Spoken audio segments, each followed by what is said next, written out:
যাদবপুর বিশ্ববিদ্যালয়ে তাণ্ডবের ঘটনার পর প্রায় 6 দিন পেরোতে চলল, এখনো পর্যন্ত গ্রেফতারি শূন্য।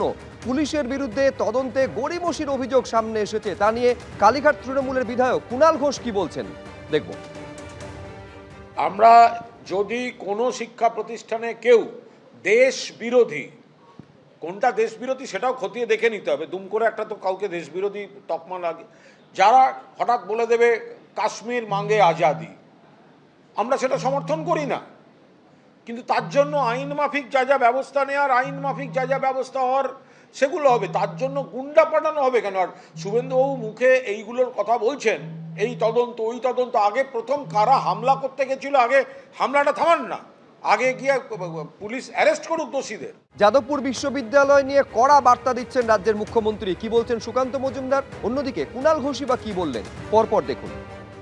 যাদবপুর বিশ্ববিদ্যালয় এই বামপন্থীদের দ্বারা তৈরি করা এমন একটা হেজিমনি লাস্ট কয়েক বছর, আমি সবার কথা বলছি না, ওই কিছু কতিপয় যারা মানুষ আছে তারা শিক্ষকদের মধ্যে আছেন, ছাত্রদের মধ্যে আছেন, এ তো ধাক্কা মেরেছে। একসময় যাদবপুরের ক্যাম্পাসের মধ্যে ভিসি গোপালবাবুকে খুন হতে হয়েছিল, বলেন না বামপন্থীরা চেপে যান, খুঁজে বের করুন কে খুন করেছিল। খুন করার পর সে কোথায় পালিয়ে গেছিল? পুঁজিপতিদের দেশে পালিয়ে গেছিল, জীবনে আর ফেরেনি বিপ্লব করতে। বিপ্লব করে ভিসিকে খুন করে সে বিদেশে পালিয়ে গেছিল, আমেরিকায় সারা জীবন কাটিয়েছিল। তারা বামপন্থী আন্দোলন করতেন, বামপন্থী নাম নেতা ছিলেন তারা। সেই বামপন্থীরা এখন একটু ফিকে বামপন্থী হয়েছে, সেখানে ধাক্কায় গেছে।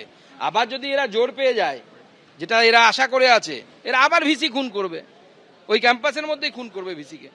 আমরা যদি কোনো শিক্ষা প্রতিষ্ঠানে কেউ দেশ বিরোধী, কোনটা দেশ বিরোধী সেটাও খতিয়ে দেখে নিতে হবে। দুম করে একটা তো কাউকে দেশ বিরোধী তকমা লাগে, যারা হঠাৎ বলে দেবে কাশ্মীর মাঙ্গে আজাদি, আমরা সেটা সমর্থন করি না।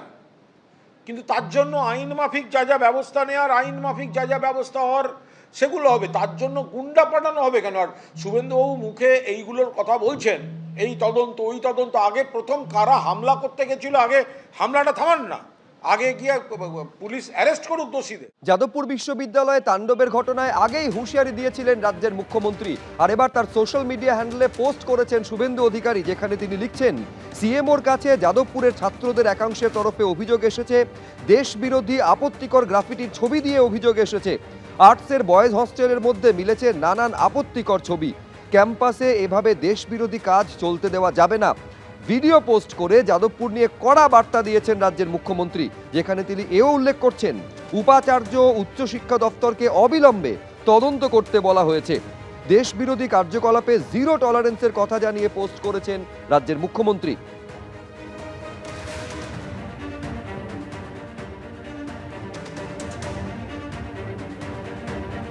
আর এই পোস্ট নিয়ে পড়ুয়ারা কি বলছেন দেখব। ন্যারেটিভগুলো আগেরবারও ছড়ানোর চেষ্টা করেছিলেন, কিন্তু ওগুলো ধোপে টেকেনি।